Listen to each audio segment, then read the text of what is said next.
Good morning. Good morning. Good morning, beautiful sisters. How you guys doing? Good morning. I'm doing great.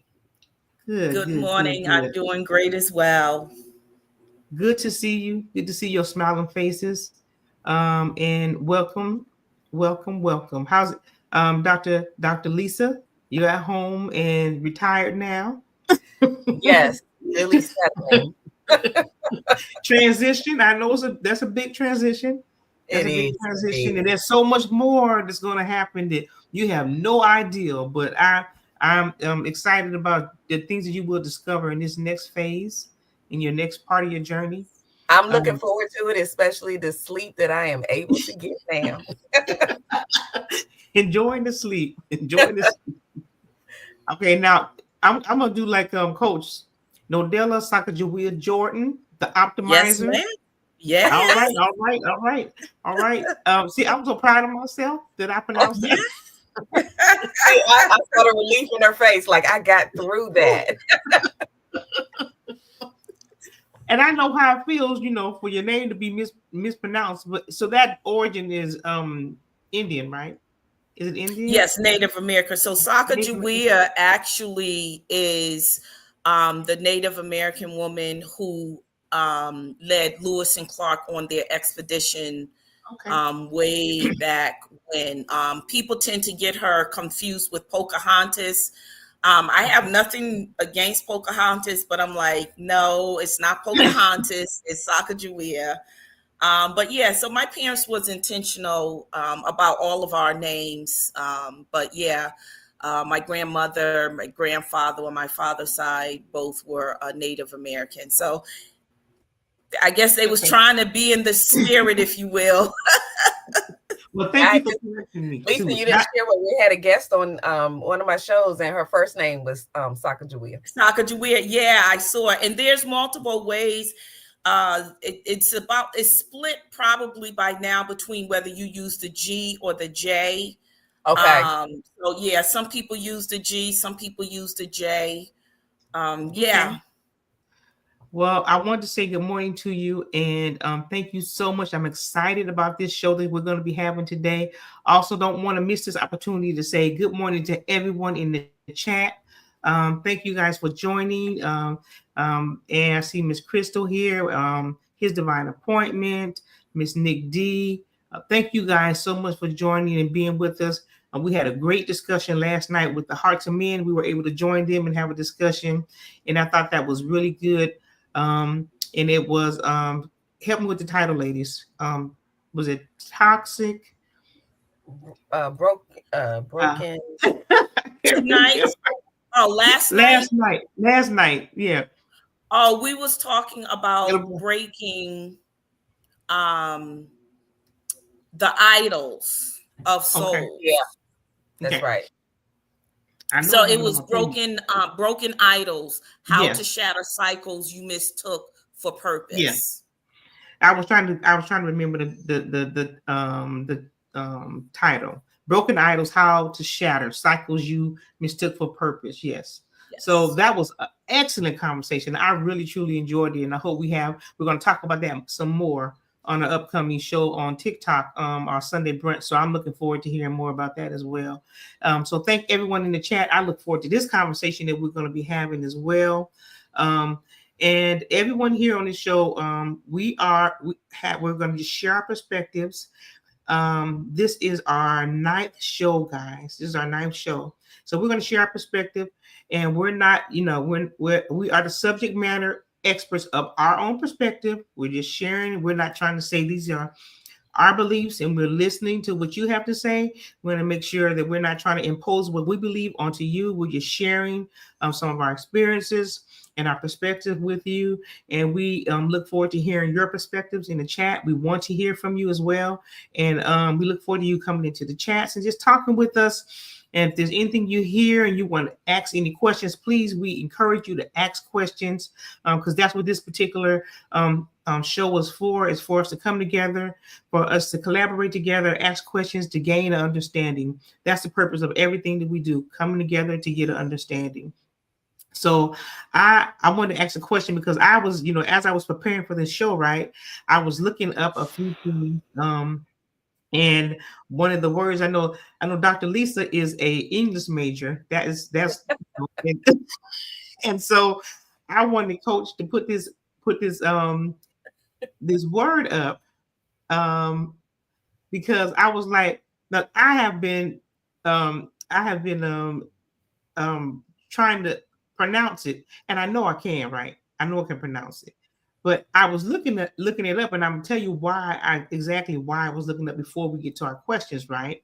So onomatopoeic, right? Words, right? Because I thought of the word nag or nagging, right? And I began to ask where the origin of the word came from, because it was part of one of the questions that I wanted to ask us today as we begin our conversation, right?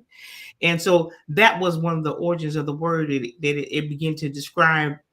So it wasn't a specific origin, but it was a sound, right? Mm. That they said it could have possibly derived from.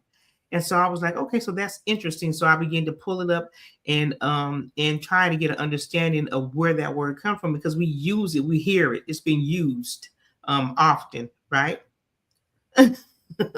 Okay. So Coach put he put in onomatopoeia. He put the enunciation in there. Thank you so much. I appreciate that. I appreciate that. So I wanted to ask you guys a question. So have you ever heard that word? I have not. You haven't?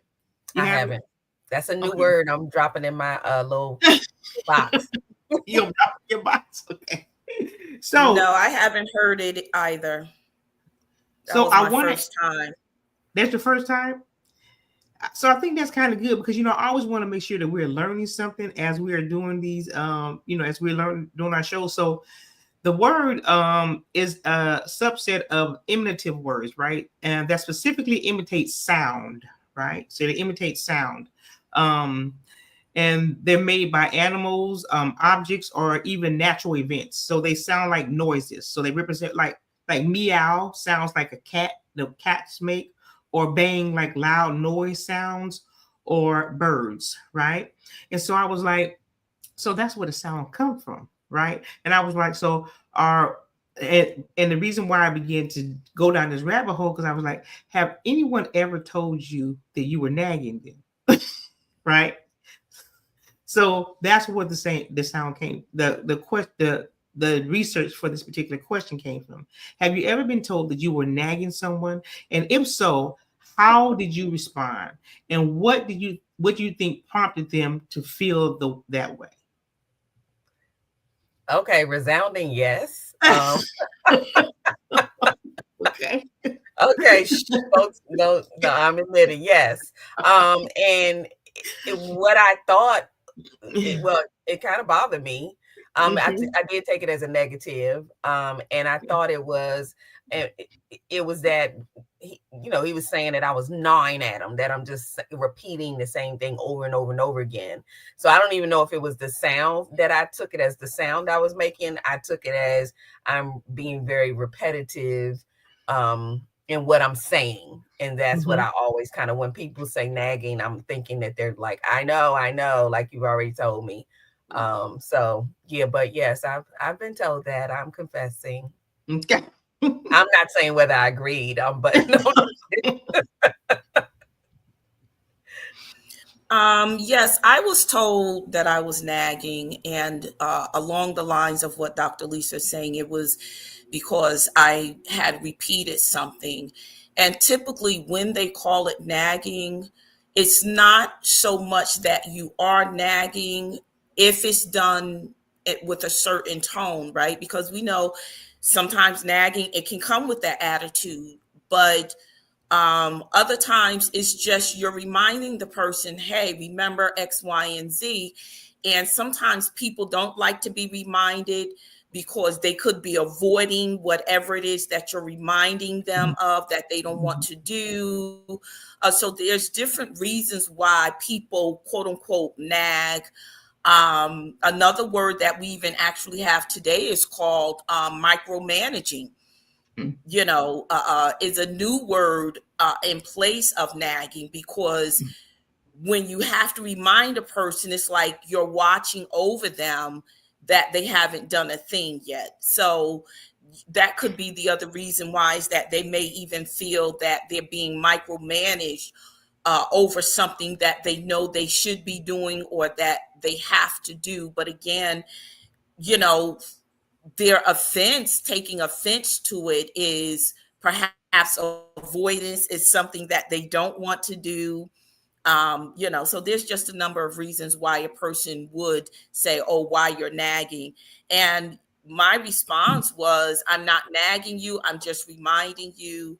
But I've come to, you know, even in what I'm sharing, I've come to realize that sometimes I don't even bother to remind them, because I'll just let the chips fall where they may.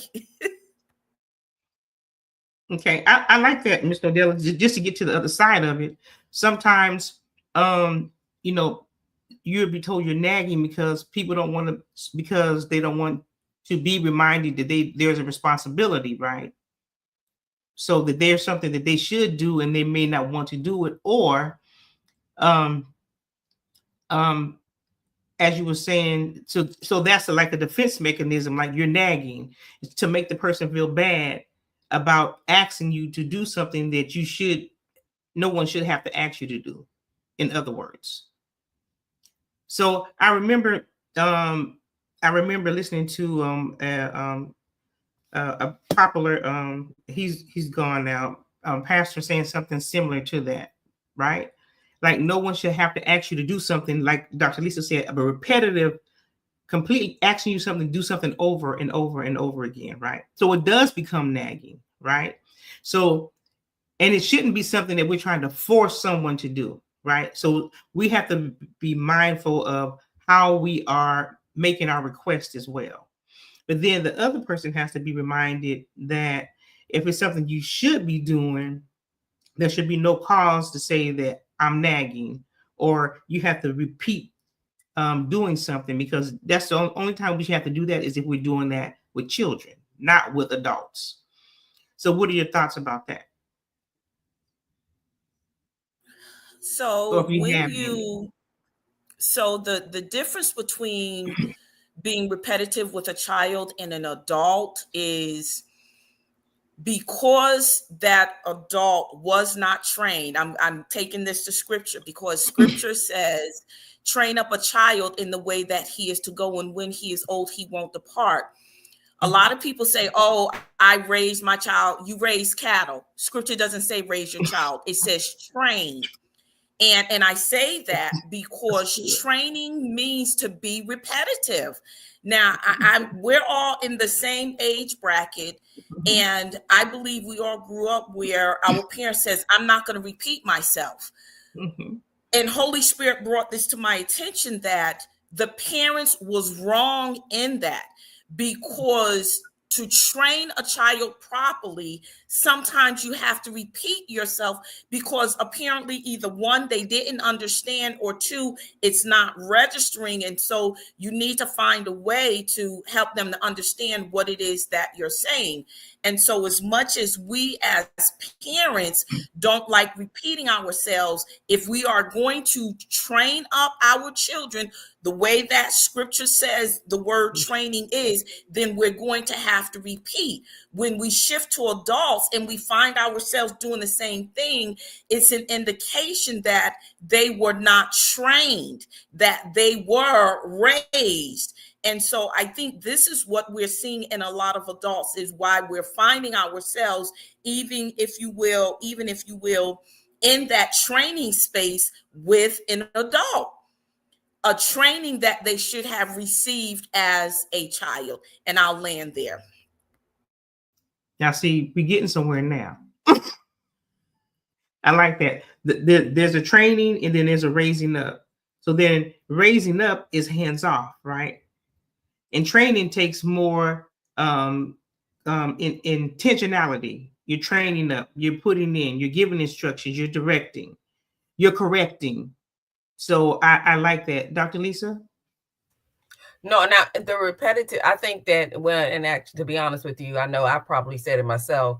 I didn't act that way, but that's what I said. It was just like something you say, but I was constantly repeating myself. But I learned over time that too, when you continue to say the same thing over again, yes, some people do pick it up, but I had to learn to be creative in how I repeated what I just said so that you don't take it. Because I think people kind of dismiss it. If they heard it once, then they don't want to hear it again.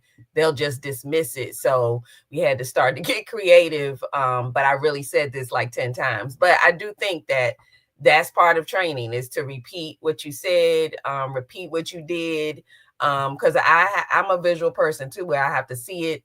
I have to do it many times before it kicks in. It's like they talk about developing habits and things. So absolutely, in everything we do, there's some training that needs to be done, which means you will hear it again. So even grown people, I've heard this on the job where people would say, I don't want to have to say this over and over again, so I'll say this. And I usually would respond and say, you'll have to say this again. Like, let's let that go. It's okay to repeat yourself. That's not a negative. But I did take nagging as a definition of something negative happening. And I do think it was a defense mechanism. Like, okay, I heard you. And it does make you retreat because it sounds like it's a negative thing you're doing to them. Yeah. Yeah. Okay, we have a question in the chat. And please feel free to ask your questions. Please ask your questions. Can you please bring the question up? So what I think this is like a facetious question. So what I'm hearing you saying is that there is a correlation between a nagging spouse and instructions from a parent.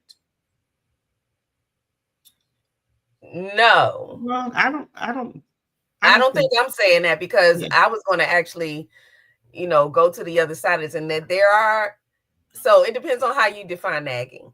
Okay. I think that we can be naggers, which can be not a good thing. And that's what I mean by being creative in the way we're communicating with one another. Mm-hmm. If it becomes as I've heard in my times, a broken record, it's like, take the needle off of that record. It keeps skipping. That's in just communication, period, with a spouse. Instructions from a parent, I think, is different. So yeah, I think that there's definitely a difference between the two. I agree. I agree. As we talk about the word nagging, because even children, I've heard, never said to me, because my children love living, but I've heard other children say, why are you nagging me? But we get that same response even from an adult. Why are you nagging me about this thing that you already brought to my attention once? Well, it's not nagging. It's really, I'm reminding you, hey, did you forget? But again, let's keep in mind tone. Let's keep in mind approach, to Dr. Lisa, what Dr. Lisa also said. So we're talking about tone and we're talking about approach. And again, I grew up in a household where my parents did not believe in repeating themselves. And so one thing that I learned with my children and grandchildren, you have to make sure that your communication is clear. So, prime example, when I told one of my sons, oh, go clean the kitchen, we know what that means. That means not only wash the dishes, wash the counter down, wash the stove down, wash the table down, check the chairs, make sure there's no food in the chairs, wipe that out. But when I told the first time, go wash the dishes, all he did was wash the dishes, but the kitchen was still, didn't wash the stove down, didn't wash nothing else. So I learned I needed to be specific moving forward when I gave instructions, in the same with my children. How many of us experience, go clean your room? Well, in your average child's mind, because they want to get back to whatever it is that they're doing, cleaning the room does not mean to them neatly put your clothes away. They just shove either everything under the bed or in the closet, wherever they can hide stuff out of sight from mom and or dad's visible eye, my room is clean. But my father used to come through our room with a fine tooth comb. Whatever was on the floor when he came through, you were not allowed to pick it up. It went in the trash, and you were not allowed to go in the trash and get it. He went in the closet. If the closet wasn't straightened up, listen, we didn't have weekends as kids. Our weekends, most of the time, because again, my father went through with a fine tooth comb, we spent most of the weekend cleaning the rooms the way my father wanted them to. So again, we're talking about tone. We're talking about, is your communication clear enough? What is the expectation? Is there a time frame for this? And so that's something that I even brought to my job with my managers. One of them say, hey, I need you to schedule this meeting. So I clarify and say, okay, what is the time frame? This, and this. So that way, when it's done right the first time. And I know for me, there was a few times when I had to go over my children's room and they had to go back and clean it a second time. But I take part ownership because I should have been more clearer. And that's something that I do now. And that you're actually going into our next question. If you go ahead and put that up, if you don't mind. And in what ways can you clarify your intentions when you communicate so others understand your message accurately? So you're going into the next question, right? So we can delve a little bit deeper into that particular question. So, and you did bring up some good points as to our responsibility in communicating.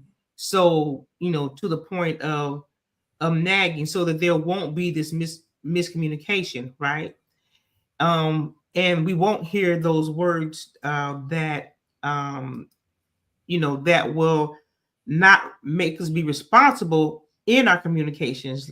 For instance, when we tell our children to go do something, when we cook food, right, when we prepare meals for them, we do it and we come in and we do it in a timely manner, right? And so when we say go clean the kitchen up, it's not after you finish doing your meals or finish your game or it's like, go clean the kitchen up, go get this done, because we are thinking, for me, in my mind, I'm thinking we have to move on to the next phase of what needs to be done in the process of preparing for the next day. So when you're taking your time, then that's going to cause me to have to say something else to you, when we are communicating. So I don't expect you to take your time. When I ask you to do something, that means you have to do it then. So if I have to come back and do it because you feel like you want to take your time, but you want to finish doing what you're doing, then there's a problem. Then we're going to have to communicate some more. So there's a breakdown of communication because you don't understand what I'm saying to you. And I mean that you need to do it now, not when you get finished. I think we need to add to, I'm going to give an example of the purpose. So I remember, when I had children in the house, because I'm not cooking dinner for nobody.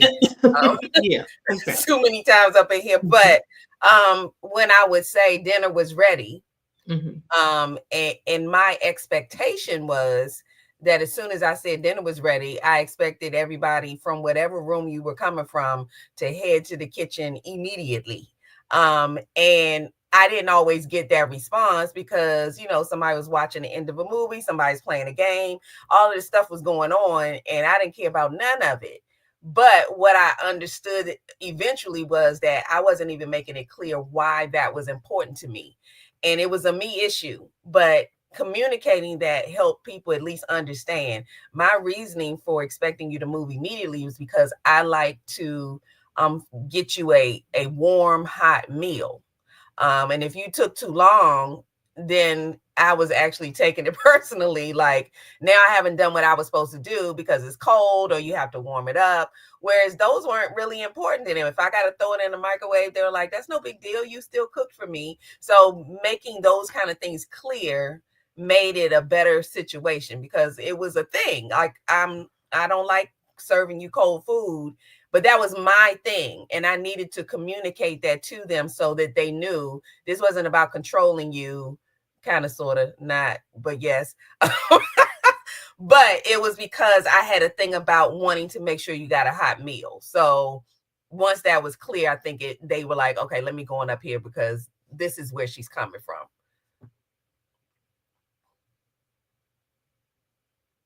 Yeah, that's the clarity in the communication. So I think that's important, right? To be clear in our communication. And then these are the things that I think about when we talk about, the weight in our words and how important they are when we have when we're having the communication, and even our thoughts and our intentions about why we are saying or doing or responding the way that we are as we are communicating. It's important, right? We grew up in a culture. If I'm going to inject, it's going to go slightly a little bit, tilt a little bit from away from this question, but we grew up in a culture and still are in a culture where people think it's okay for women to call each other outside their names. Not me, but we grew up in that culture. That's not something that I do or adopted or even accept in any environment that I'm in, and that's because we're seeing a person will say, okay, and it's something that I've not adopted, and it's something that's in this culture that I think is so degrading to women, to me, right? And I don't see why it's something that has ever been adopted, and the way that it made me feel, because unfortunately I grew up in an era where we were called out of our names as young women by people who are in our families. I'm just being transparent now. And so that was something that I would never ever do and never ever accept in any type of friendship, because I don't think it's healthy for one, and I don't think it's something that we should ever do to each other. I don't think even see why it was ever accepted. And so the weight of words are very, very important when we communicate with each other. Our words should edify and build up, right? So I'm trying to, take us in a little slightly different direction away from the children and how we communicate with each other. Any thoughts on that? This generation, or these last 2 to 3 generations, definitely has changed the way we effectively communicate, because people think since words are coming out of their mouth that they are communicating. No, you're just talking. There's a difference between talking and communicating. Talking is, again, words just coming out of mouth. You don't care who you offend. You don't care, you don't care whether it's received or not. But with true communication, you are intentional about a conversation, and you're looking for a specific outcome. Let's just say, for instance, to the voice of reason, let's say you and I had a misunderstanding. Now, my attitude can be, so what? That's her problem, not mine. But in real communication, I will seek to find a way, where was there miscommunication? And one thing that I learned years ago, there are certain words that are trigger words. Somebody sent me a message last week, and I'm not going to say it triggered me, but it was a trigger word that caught my attention. And I said to myself, I said, why would they use that word? I stopped and I said, what made them use that word? And I don't think that they understood what they said. And so I was very careful in my response, because I didn't think they understood what they said. Now, again, I could have allowed what was said to be a trigger for me, but because I've reached a place of maturity and understanding communication better, the old me, I would have just went off. But the current me, I said, okay, what made them say that? So again, in my response, I was very careful. I even messaged somebody. I said, hey, I need to run this response by you, because I was strategic in my response. Why? Because I wanted to communicate and not just respond with words. And so I ran it. They was like, no, I hear what you're saying. Nope, this is good. And so I sat on it for a couple more minutes, and I said, okay. And I sent it. My first draft of that message Oh, it would have came off totally different. Again, we're talking about tone. And I did not want to send it with that tone. Again, my intentions was to communicate with this person with more clarity, as we're talking about being clear about when we use words. Yes, that's good. I Yeah. I think I that. do. Before Go you ahead. go, Dr. Lisa, I didn't want to. I want to acknowledge, because I don't think I did acknowledge what you were saying in what innovative consulting empower perspective said. I'm sorry, empower perspective got he has all three of his handles in here in the chat, that he talked about family values, right? When you were mentioning what you had in place for the children in your family structure, I didn't want to overlook that. And when we begin to transition to the other aspect of the conversation, because that's important, having family values and having those things in place and reinforcing them, and then being clear in the conversation. So I didn't want to overlook that, what was stated in the chat as well. Okay. Okay. As we were talking about this question. I'm sorry. Go Yeah, it ahead. actually connects from last night's conversation, as a matter of fact, because we were talking about, and that's in communicate. I mean, communication is involved in everything that we do, even if we never open our mouths, we're communicating. I think that, and I always, when I have these conversations, I'm always saying, I think some of these later generations we took the freedom of speech to a whole nother level. We just took it too far. And I think the reality of it is that we kind of cut short of what do they say, consequences and repercussions. Like, it's true, you can say what you want to say, but you can't stop there. So there's going to be a consequence. There's going to be repercussions for what you choose to say. But lately, it's like, I have freedom of speech. So you'll hear things like, don't tone police me, don't this. And I always thought that was a just crazy conversation, that tone policing, like tone is everything. And yet we've had this, lately, in the last few years, it seems like the conversation is about, don't check my tone. But tone makes the difference in how this message goes across. And I think that's because we've decided that communication is not a two-way street. And it really is. It's not just about what you said. It's also about the receiver of this information, because ultimately we all want to be heard and understood. So if that's not your goal, then we actually need to have a conversation about what your goal is and saying what you're saying. Some people are just trying to, as Sister Nodella said, they're just trying to talk. They really don't want to hear what you have to say. They don't care what your opinion is about what they said. They just want to dump it out. I call it, dumping. They just dump it, and they really don't care what you do with it. And then there are others who do. And you have to know who you're talking to, and if that's their goal. If they are not interested in what you're saying, then you make some different decisions on whether it's even worthy of a conversation at all. I just think everybody wants to get everything out, so they just go for it, which is why we have so much kerfuffle. I love one of that her word. favorite words. And I think Empowering Perspective said that's why I asked the question correlating nagging spouse to a parent's instructions. And I think that if we wanted to, do you want to expound on that a little bit more, right?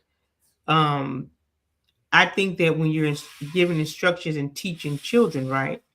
And to, I think, to Miss Nodella's a great point, raising up and training are different. So I think that if someone is response automatically, if you're saying something or have said something to them more than once and their response is, you're nagging me, then I think that because maybe they don't want to do something, or they haven't taken it upon themselves to do it in a timely manner, it's because maybe they don't want to. So then there is the opportunity for us to have the conversation and say, well, I'll do it this time.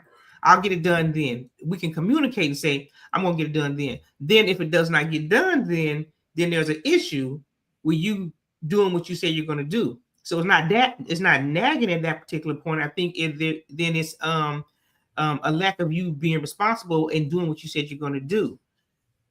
when it comes to children, I think that the correlation is when you're talking to children, if children are saying that you're nagging, I think they're getting it from what they hear in the environment. They're getting it from the examples that they're seeing, right? I don't want to do it because I'm seeing this example before me, so I don't have to do it in this manner in which I've been instructed to do it because I've seen this example before me. So I don't have to do it.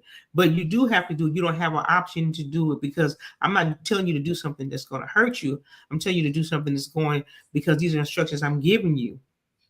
And because you're in my environment up under my leadership, my authority, and I need to, and these are instructions that I'm giving you. They're not hurting you. And so I don't think, I think that that's the correlation to me, my thoughts. If anyone else I wanted to touch on that. So just quickly, yesterday I was watching I forgot if it was on TT or here on FB, where the mother, they was in the parking lot, and so I guess the husband was in a separate vehicle.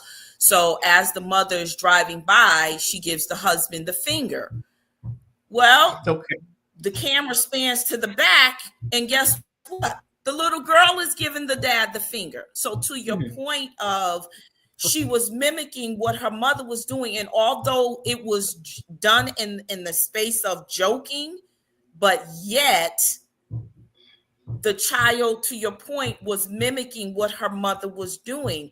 And so when these behaviors are not corrected, what happens? These behaviors grow up with them thinking it's okay. And so that definitely was a bad example of what the mother did, even in all fun and stuff. That still was not a good example, because now this little girl thinks that even when the mother's not around, let's say her and the dad, let's say to this conversation, the dad reminds the daughter, Sally, you didn't clean your room. What do you think one of her first responses is going to be? Either don't nag me, or she's going to flip him the bird. Why? Because that's what she saw her mother do, and she thinks it's okay. So again, we're talking about communication, even joking and in fun.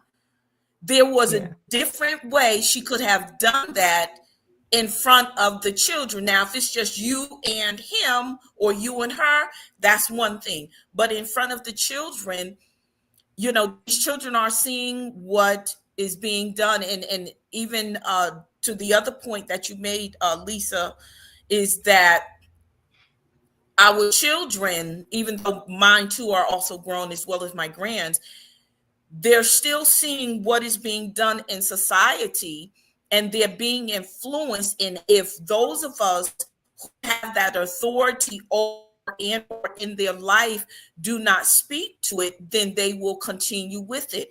And I spoke to my grandson and my granddaughter about two very sensitive topics some years ago. They were just getting into their teen years.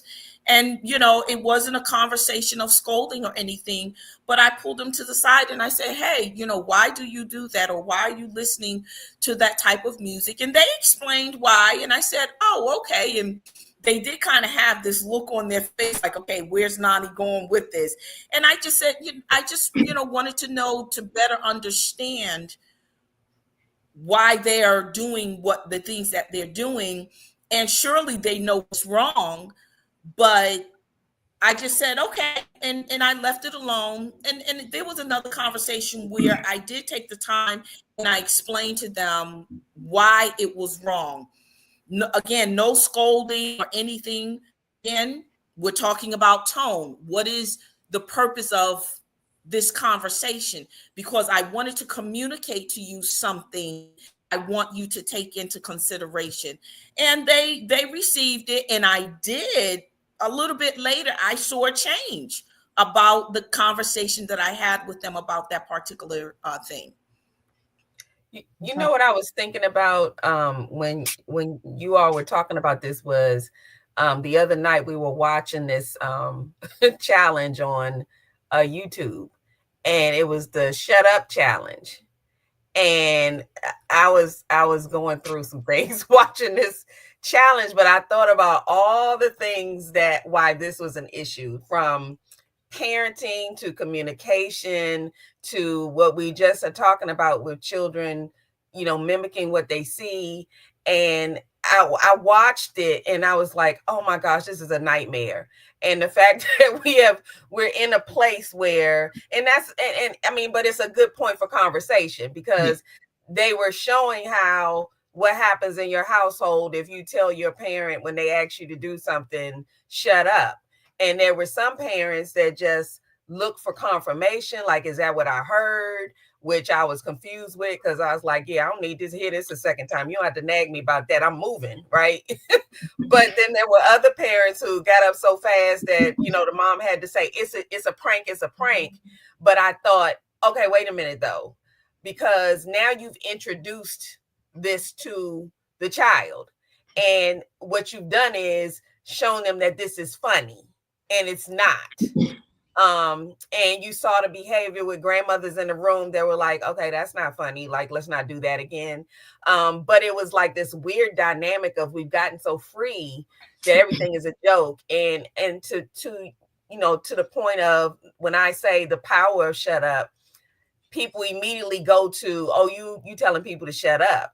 But it's about how we manage our words, and it's more of a self, I'm telling self.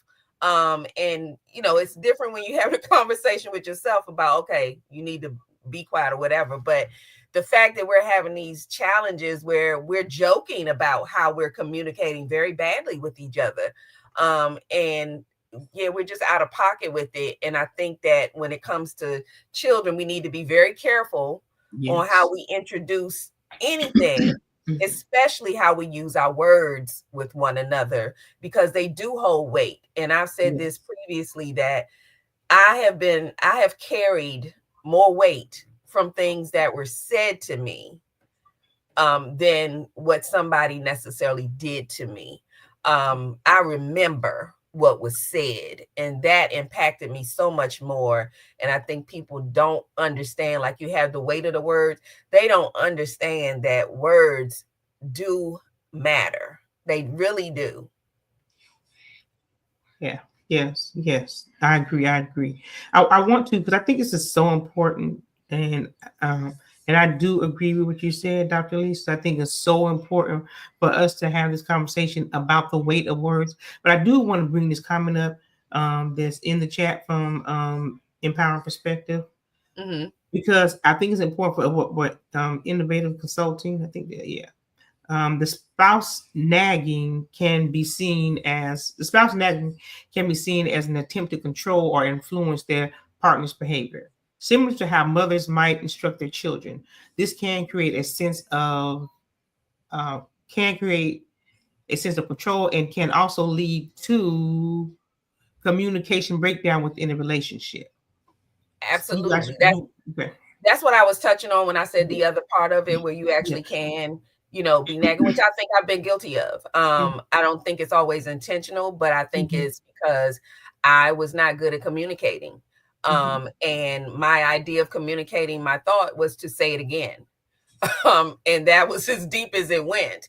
And I think that's where we lose sight of the fact that, okay, yeah, you use these words, but if they didn't make an impact, that's when whoever's speaking needs to make some adjustments at times. And so, we talked about repeating something, but I still think that there has to be a creative way that you get a message out. And I internalize the fact that, okay, well, if something doesn't work, what do we, and here's a correlation I think he might have been talking about. What do we tell each other? This doesn't work, then you try something else, and you try something else. Well, that's what you do in communication as well. If this doesn't work, or they didn't understand you, it's not, oh, well, it's, how do I then go back to the drawing board and figure out how to get my message across? So sometimes you have to make some adjustments, or it does sound like that you're trying to take control. That's exactly how it came off from me. I mean, I think that's what I got, is that you're trying to control the situation. So you're going to keep telling me. But I do think that if we communicate more specifics, be more concise. Like Nodella said, that if to say I want the trash taken out today is not necessarily specific enough, because at 2:00 you go back and look and the trash still hasn't been taken out. It's not necessarily that they defied your, what you requested. It's 2:00. They still got some hours in the day, and so they haven't not done it yet. You know what I'm saying? So that's when it becomes a little controlling, when you're just going every hour. You're saying the same thing, but you didn't tell them that it needed to be done by 2.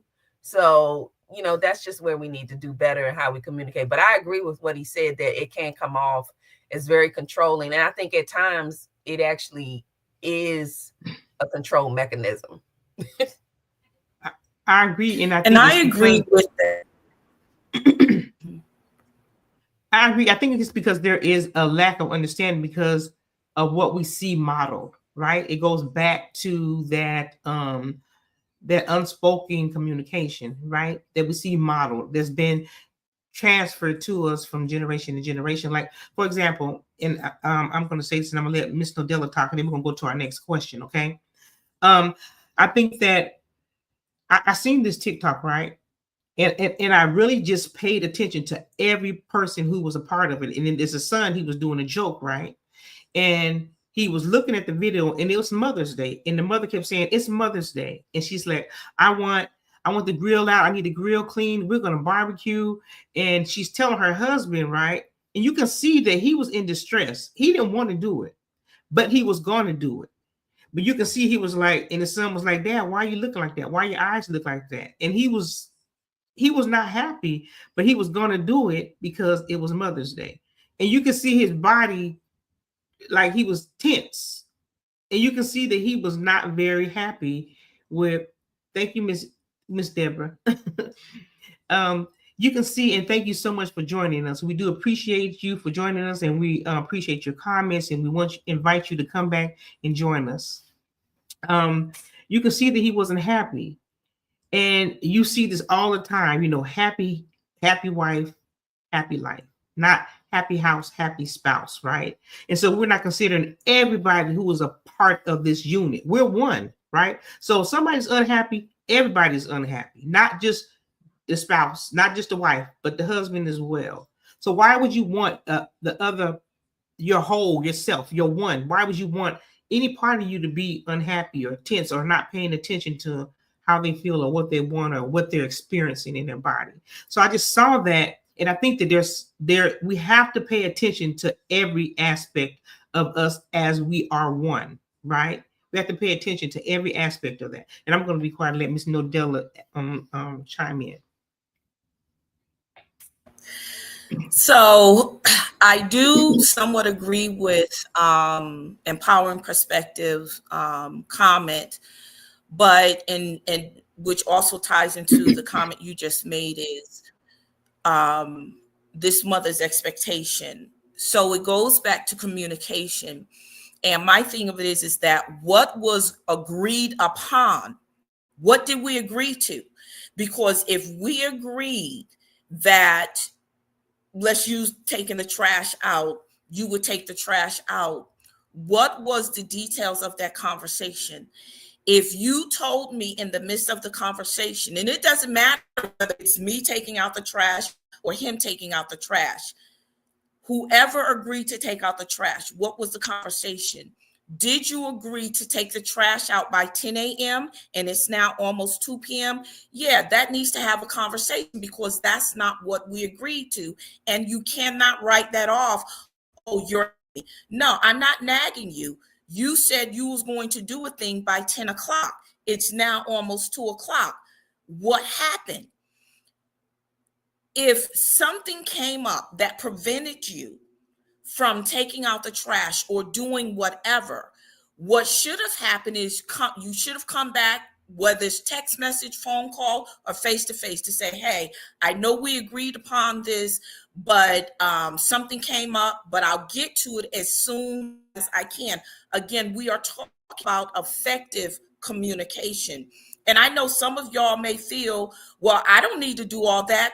Well, this is why communication is skewed This is why it's blurry. This is why misunderstandings happen. This is why arguments happen. This is why people get attitudes, because you feel you didn't need to come back to me and say, oh, I know I said, but this came up. Because with me, for me, Crystal, it applies to both. For me, if you said you was going to do a thing at a particular time and you couldn't do it, impacts me, you coming back to me saying, hey, I didn't get to do it, I don't have a problem with pitching in, even though the agreement was that you were supposed to do it. If I can do it, listen, let's just get this thing done. Let's move on and live life. This is my take on that. And again, we're talking about what really constitutes nagging, because just because they constitute that as nagging, is it nagging? So that's question, a rhetorical question is it really nagging because I'm coming back to you, or even you coming back to me saying, hey, this is what we agreed upon? Is that really nagging? Or if you're just saying, hey, I know we had this conversation, I see you didn't get a chance to do it, will you get a chance to do it? Because if not, I can do it. No attitude, no nothing. You know what I'm saying? And that's how I fly.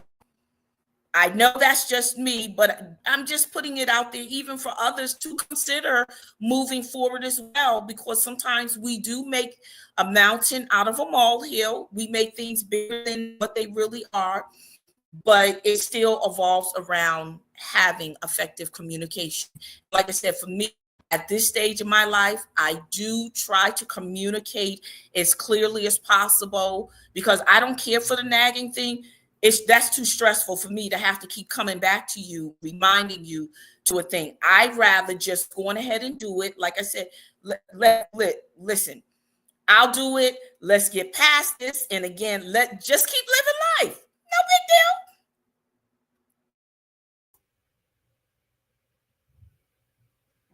So I see you have a question starred. You want to go ahead and put that up? A comment? Sorry. To you, Ms. Nodell, you want to go ahead and address the question? I think she's just making a okay mistake. Okay. Yeah, she just said being specific and not having expectations is key. Clarity and understanding is available for the betterment of relationships. Yeah, I think that's what Sister Nodella was talking about. She was just verifying your comment. If your goal is to continue to have a good relationship with that individual, you will do whatever needs to be done without putting yourself in a situation where you're the only one who's giving more energy, time, and attention. You just want to give enough to say, I care. That's what it's about, really. For many people, it's that I care. What you don't do, if it impacts me, then that's why it needs to have, I don't want to say address, because when we say address, that kind of ushers in the tone of an argument or somebody has an attitude. But we need to have a conversation about something that one of you agreed to do, and if it impacts the other, a conversation needs to be had to understand, where was there a breakdown? What can we now at this point do to deal with this situation? And again, let's move on with life. Sometimes we hold on to things far too long, robbing the moment of it was an easy fix. Let's move on to the next thing. And so I think that's something that we have to continue to work on as well. Okay. We're going to, and we are going to go, with that said, we're going to segue into our next question. I can't believe we only did 2 questions so far. We're going to go to to question number 3. So, and I think this is good as well, to what we've been talking about, right? So what strategies do you use to communicate difficult truths in a gentle and respectful manner. Dr. Lisa, if you don't mind. So I'm kind of developing as I work through some of this. I have the who, what, when, where, why. I mean, I really do think that you should think before you speak, especially when it might be a challenging conversation, and you want to stay respectful. So I think about location. I think about and I'm going to take this inward. A lot of times when we're communicating, we're thinking about the other person. And I really do think that the work starts with what are your true intentions about having this conversation? I mean, we need to ask ourselves questions. Are we really just trying to, at times it's true that we are just annoying people. Like you're getting up under their skin. You know, this question or this comment is going to annoy them and you say it anyway. Those are moments when I'm like, exercise your power, shut up, stop being petty and don't say it. But those are the questions, and the strategies are to first check yourself about why you want to have this conversation. You also need to think about who you're talking to, whether it's your mother, your children, your supervisor. There are different approaches depending on who you're talking to. You just can't say one size fits all, because you will be disappointed if you think you can talk to an adult the same way you talk to your children about things. Your intent I talked about, but you also need to just kind of weigh, and I think Sister Nodella mentioned it, you have to weigh the consequence. Is this really worth it? Is this something that means something to you, that you want to continue this relationship? So you need to be very careful about that. Or is this a relationship that has come to its end? So it may not be necessary to be, and I won't say as gentle, but you know what I mean? You might not have to do certain things because this is not something that's going to continue. But those are kind of strategies that I put in place to help me with having difficult conversations. And I'm still working through that, because I think you kind of have to, adjust. How you're feeling makes a big difference too. If I've just had a heated conversation with my daughter about something, that might not be the best time for me to dip into a conversation with my husband about something that I want done around the house. You know what I'm saying? Because now you're bringing other energy into something. So those are some of the strategies that I actually use before I even attempt to open my mouth to have any kind of conversation. Because today might not be the day. I mean, and that's the reality of it. When something happens and you want to respond today, it might not be today. And I struggle with that because I want to get it off. And we have to realize, is the intent about making me feel better, or is it about making the situation better? So a lot of times I just wanted to say it because it's weighing heavy on me and I don't need to carry around this stuff. But that's not what it was about. It shouldn't have been what it was about. Sometimes today is just not the day. And I'm going to have to wait. Patience is a thing. And sometimes it's better to wait until the time is right to get the best outcome, or what you think is the best outcome. So I hope that kind of answers the question. But those are some of the strategies that I use in moving forward into a conversation. So as I'm reading this question, and that what strategies do you use to communicate difficult truths? So as Dr. Lisa was talking, the first question that comes to mind is, what makes it a difficult truth? Why is it difficult? Uncomfortable, perhaps, but difficult implies more than how we use the word difficult. So if it's going to be difficult, you are already implying that the person may not be receptive. They can be combative. They can be argumentative. That's when I see this. To communicate difficult truths, you're identifying that you're expecting resistance from this individual. So if you're already expecting resistance in some way from this individual, it doesn't even matter how gentle and respectful you come. it's the outcome is still going to be the outcome when you're using the word difficult. That's what I'm seeing. And so to Dr. Lisa's point, I agree.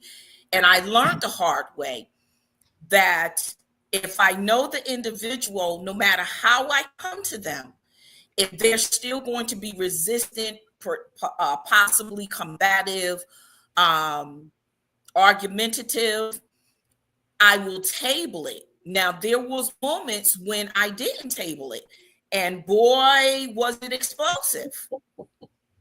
And so, to Dr. Lisa's point again, I now am at the point of evaluating, is this a conversation having for the sake of the relationship, or is it for the sake of gratitude for me? What is the point of me pushing forward to have this conversation or to communicate difficult truths in a gentle and respectful manner? We have to know our intentions before we even come to the person, because if our intentions are off, they are going to pick it up, and thus goes the conversation all the way to the left. And so nothing got resolved. I do desire a lot of times to resolve whatever it is, because I care about the relationship. I care about the person. In terms of being right, I don't even seek to be right. It's not even beneficial when there's so much more value in the relationship of itself. And I'll just share this piece real quickly. In those moments where the relationship was there was we trying to communicate a difficult truth, I would ask Holy Spirit to give me guidance on how to, bring up the conversation, how to talk to this person. And in the moments when I did not heed his advice, again, it went all the way to the left. In those moments when I followed his instruction, even when he did give me what to say, it always ended well. And so I'm going to leave that piece with you is, if you really care, ask Holy Spirit to give you guidance. And we know he will never steer you wrong. And that's really how I do govern myself now. I like this. I like this, and I love everybody's response. And it took me back when I think about the difficult truths, right? And how we gently restore, and we do it in a respectful manner. I thought about Nathan and David, right? And first thing I thought about was asking questions, right? And what Nathan did with David is he asked him questions, and then David responded to what Nathan asked him, and David was upset, and he passed judgment. Well, he said, well, this is what should happen to that man who did this. And then Nathan said, well, you're the man, right? Because this was the blind spot that Nathan had. I mean, that David had. So he said, you're that person. And he had to bring it to his awareness. And then David had to make the corrections himself. So I think that we help people, we ask questions, and they begin to do the examinations themselves.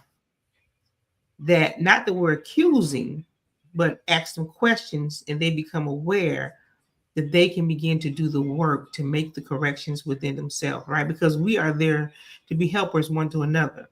I think that's how we can communicate, and it may be difficult, right? Because we don't want to come to accuse, but we want to come to make sure that we can restore, and we can lift up, or we can rebuke, and we can correct. But we do it by asking questions, and then because we're in a relationship, then we can say, well, this is what happened. And then they have to do the work to make the correction. I think for me, that's the way because that's what popped up in my head. I had to go look it up and say, okay, I remember because I thought it was in Samuel, but it was Nathan and David who had the conversation. So that's what I thought about. And I think asking questions is a thing that helps us to have those difficult conversations, because we always talk about this. There's blind spots sometimes that we have, right? And if we ask questions and allow them to begin to examine themselves, then that's where some of the correction can come. I mean, and it's depend again, like I think Dr. Lisa said in the beginning, depends on the relationship that you have, right? Because some people are not going to receive that information. So it depends on the relationship that you have. Um, Yeah, Dr. Lisa, did you have anything? I'm sorry. That's really in a nutshell why I always say that, you know, this is really self-work first, and that we have to put our egos aside when we're communicating. We come to conversations with a whole lot of assumptions that what we're saying is right and you better receive it, and I don't have to do it. And none of that is none of that is true. I had to learn the hard way too, Sister Nodella, that although what I'm saying might be factual, there were a lot of times when I communicated on the job and somebody would come back and say, well, somebody's crying about something that I said to them, where I was clueless as to, well, what are they in tears about? I just said blah, blah, blah. But it was the way that I was communicating it. Whether it was, I don't know if it was too aggressive or what it was, but my tone was rough. And I didn't mean it. I wasn't a rough person, but I was more matter of fact. And I realized that a lot of the way that I was communicating, people were shutting you. If someone's shutting you off when you're communicating, even if it's your style, you have to be willing to not be petty about it and put that ego aside and say, okay, let me see how I can communicate this a little better. Because I've been approached and said, well, and I would wonder why when someone else said it, people received it. When Lisa said it, it was like everything was up and, like, what in the world? And I was like, where's that coming from? But I was putting the blame on the receiver. And what I did was flip it back to me to see, not saying that they had their own issues with what they heard, but also okay, so Lisa, how can you make sure that you are presenting yourself where you're not coming off accusatory or whatever it is, and then let things fall as they may. But I know that I wasn't checking my conversation. My tone was off. And that's why I say tone is a whole thing, because when you're saying something to someone, what your tone is, and you can deny it all day long, but most people will pick up on the tone before they pick up on the words. And that's why tone is so important when you're saying. There's no nice way to say, what part of no don't you understand? That's the one I use all the time. Like, you can say, what part of no don't you understand? But as nice as you can say it, it's just not a nice thing to say. Like, you know what I'm saying? Like, just, and that's one of those things where you say, don't say that. Like, because somebody's going to misunderstand that, and even in a joke. So just be careful with your words. Be careful. I wanted to go to the next question, but I want to ask you a question, right? Before we go there, right? Because we see that there is when you hear loud, right? Or obnoxious in conversation, what do you think? When someone's being loud and obnoxious? In conversation, what do you think? I actually think it's an attention grabber. And I'm probably judging, but I usually think that they're just needing some attention, and they want to be heard because they usually are not, and that's why they're doing whatever they're doing in their conversation. That's usually how I take it. Okay. I don't know that that's always right or fair, but I usually think that they're looking for some kind of attention. They want to be heard. Okay. Do I cater to it? That's a loaded. It depends. Do we see it a lot in our community? We see it a lot. Okay. And to be honest with you, that's where I got confused with communication. As a child, I was quiet, And I felt like people who were loud and obnoxious and really forceful and aggressive, I felt like they got a lot of the attention. And people, although it was loud and obnoxious, they heard what they said. Even if it was the wrong thing, they heard them, but they never heard, the person who was just calm and not, they ain't had nothing they said. So I actually went over to the other side and was like, let me do this. But it just wasn't in my nature. I didn't like the way it felt. But I do think it's a cry for attention when I hear it. It's not just how people are. I don't think you just come out loud and obnoxious. I think it's learned behavior for sure. Okay. Miss Nodella? I was going to do, because I think there's two ways we can look at that. I agree with Dr. Lisa on her point, but I also look at it as some people are deliberately like that because of a sense of entitlement. They think they can be that way, perhaps because of the family they're connected to, or the family that they're in, or the people that they know, because of their status, because of their financial status. Some people really believe it's okay to be that because of who they are.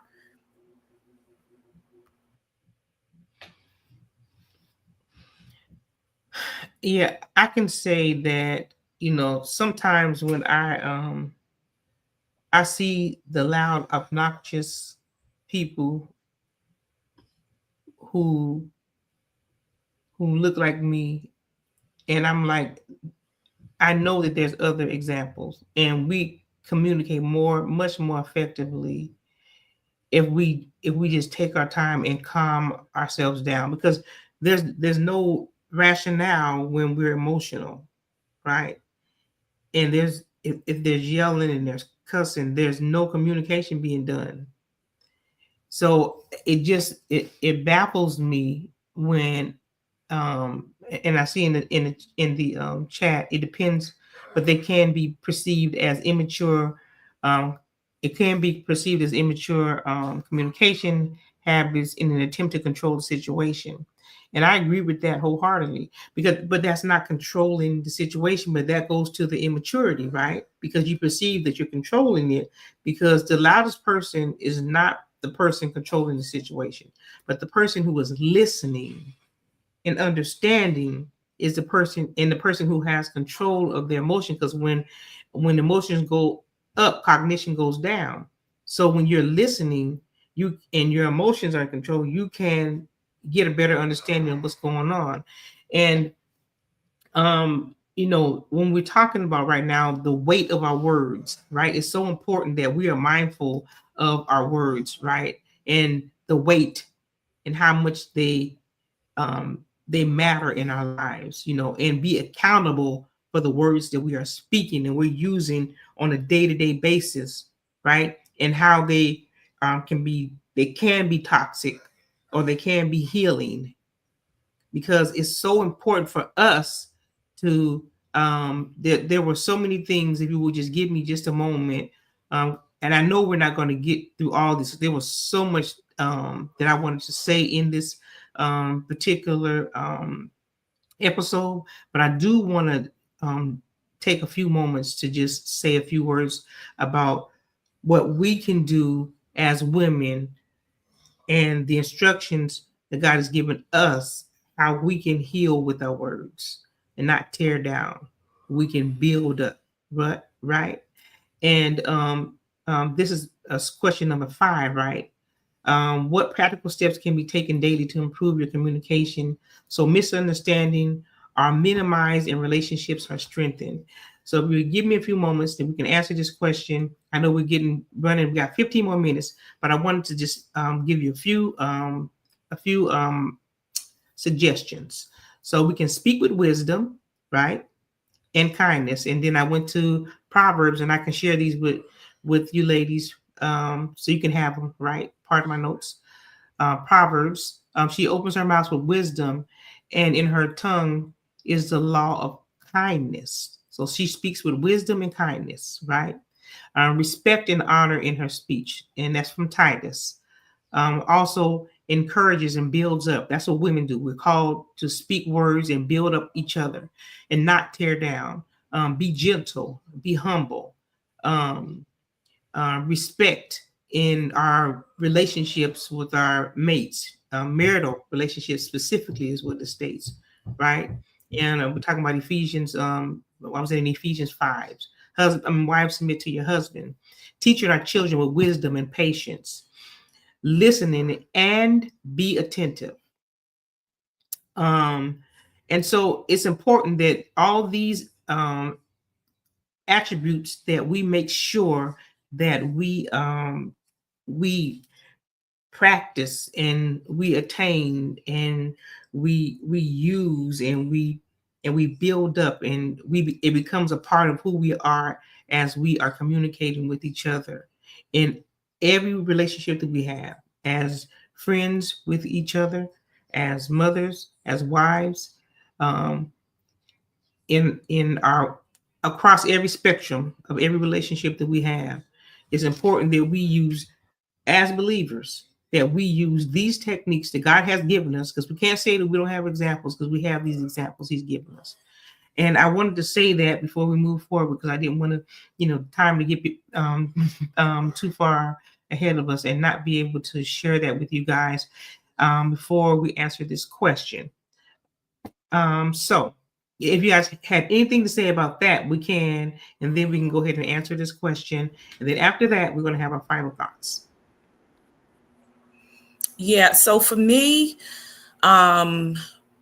because I know where I come from in the way of quote unquote communication, I truly have learned what it means. Don't take it personal. One of the things that I also take into consideration when having a conversation with anyone is, what is it that they could possibly be dealing with that I'm unaware of, that's caused their behavior to not be their normal behavior, if you will. And then I also take a step back and just listen, because sometimes, as we shared a little bit ago, either a response is not warranted at that moment. Oh, if I have a conversation with someone and they shared some things with me, whether it's something I did or just them sharing with me, I'll weigh what was said, and then I'll say, you know what? Let me think about it and get back to you on tomorrow, because I want to give careful thought to what was said, and I don't want to respond just to be responding like we talked about. And then I consider, do I need to respond to this? Should this just be an opportunity for me to listen? Is this a space to learn something? And so those are the things that I do. And then the last thing that I do, and I practice this at work as well, is I may come back and ask for clarity about the conversation to warrant what is my next move. And so those are things that I do practice every day. And I can tell everyone who's listening, who will watch the replay, that it works. If scripture talks about being slow to speak, I failed at that so many times, but I also come to learn and understand what that scripture, why it says, be slow to speak, be swift to hear. Because oftentimes, also depending on where we are, what we're dealing with, we may hear something that was never said, or we're misinterpreting what was said, because at that moment we're in an emotional state. And so I know those are a lot of things that we have to do. but we're talking about the weight of our words. We're all talking about the value of the relationship we have with an individual at that moment. And so a lot does go into it.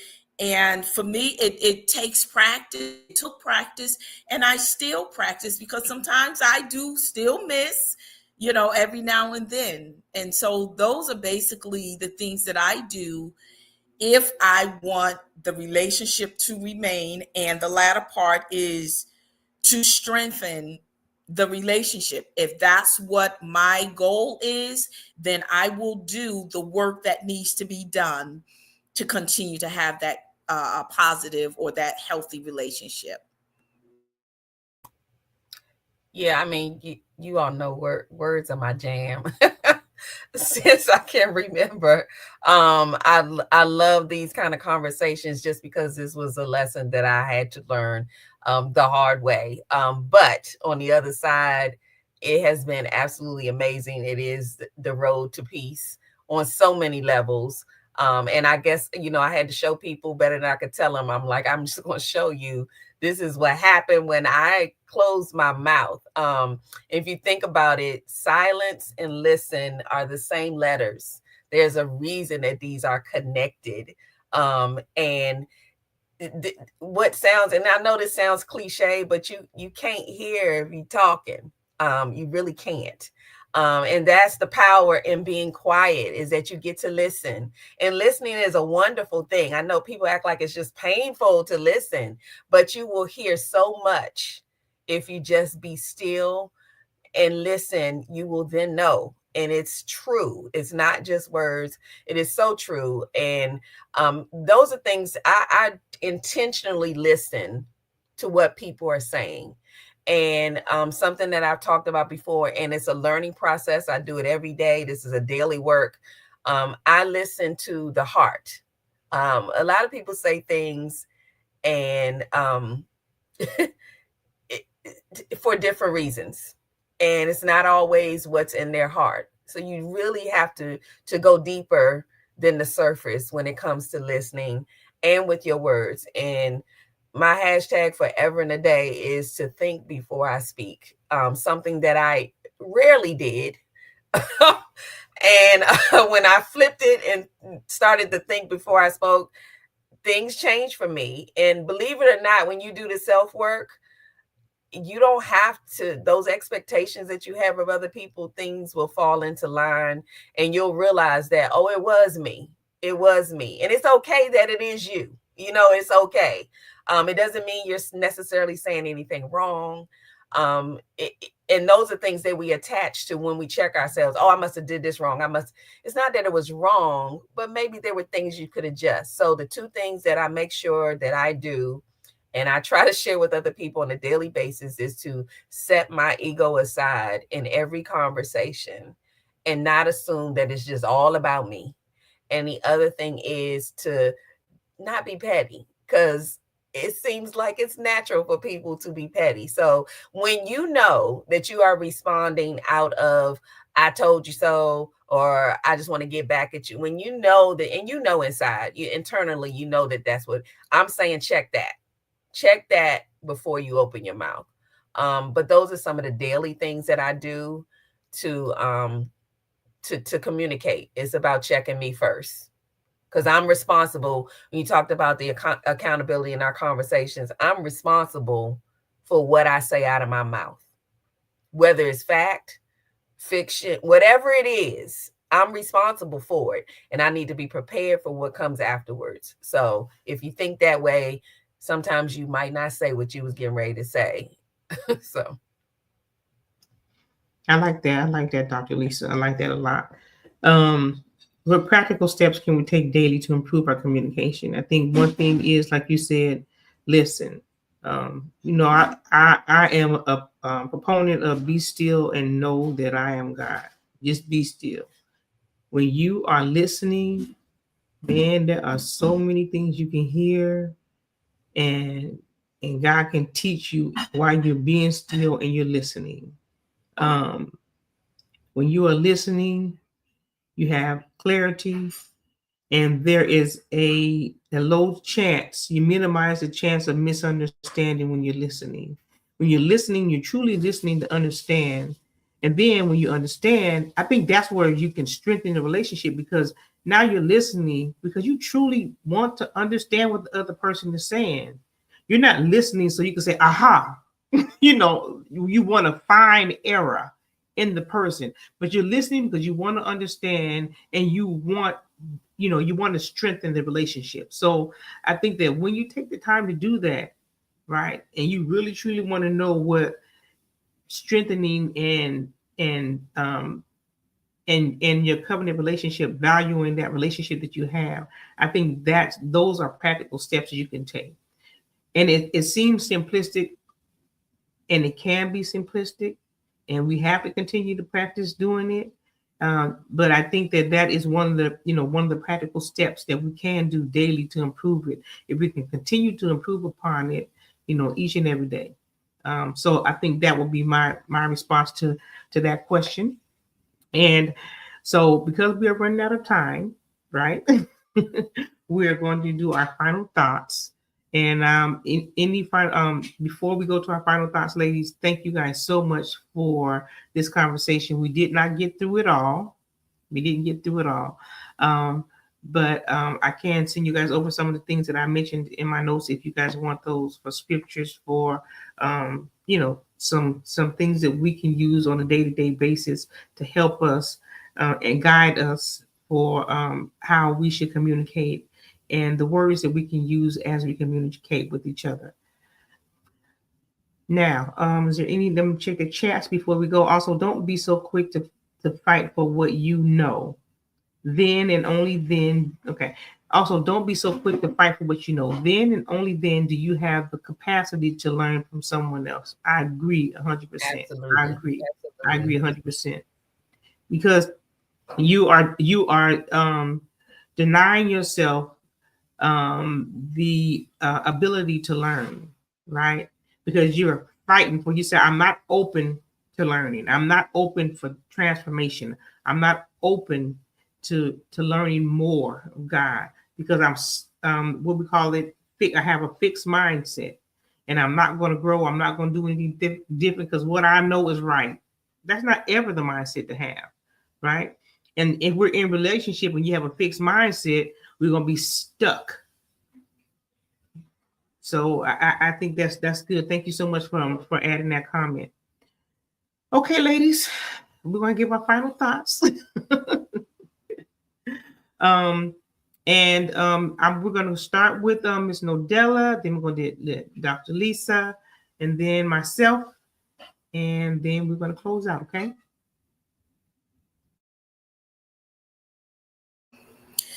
This was truly an invigorating conversation, an enlightening conversation, and also a conversation where I learned some things. I was reminded of some things.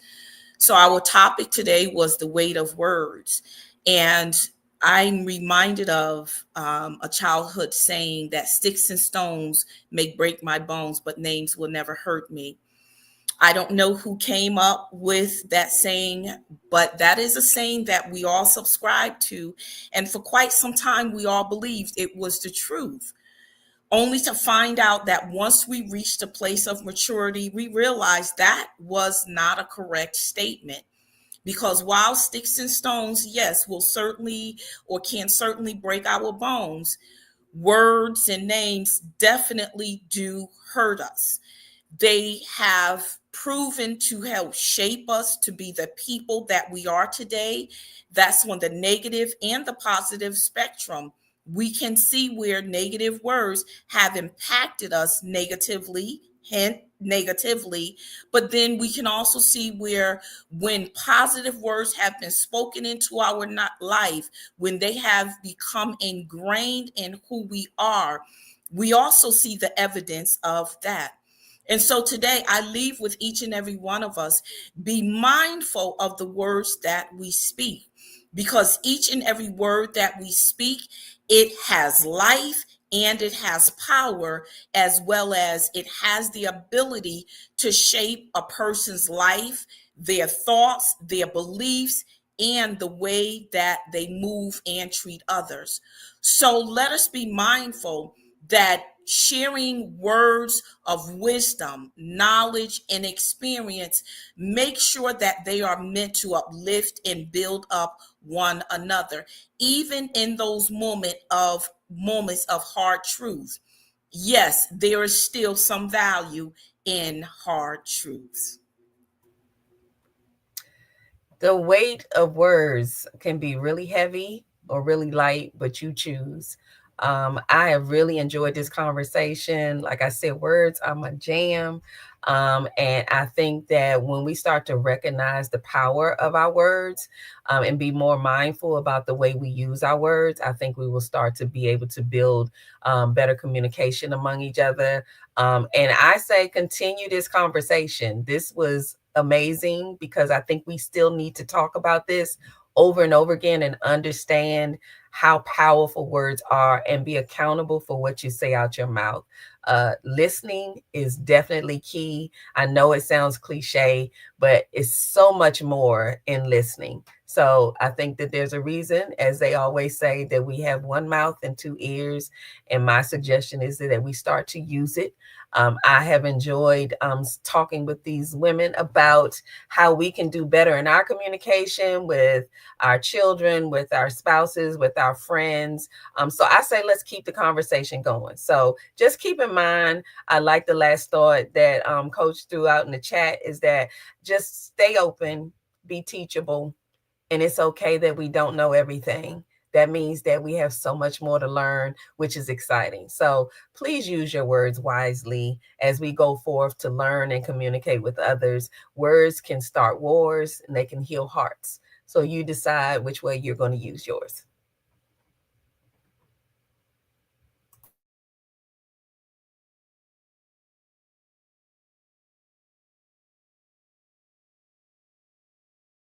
You're on mute.